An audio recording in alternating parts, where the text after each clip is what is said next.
Yes guys, meron pala akong good news sa inyo. Meron akong ibabalita sa inyo. Isang napakamalupit na malupit. Actually, galing sa overtime pa si Daddy ngayon. Ayan, 9 p.m. na.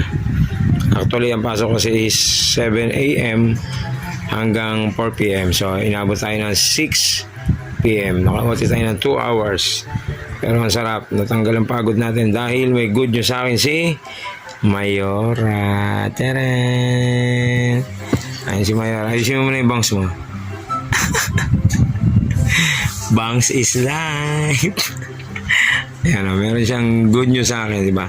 Actually, sobrang masarap na yon. Naging honor, nagkaroon ng medal, di ba? Sana yung honor is hanggang sa matapos ang pag-aaral, up to college, di ba? Pero kung hindi naman, makapasa lang, good news na. Napakasarap na nun. Kasi si Kuya Brian, 75 nga lang eh. Nagtatatalon eh.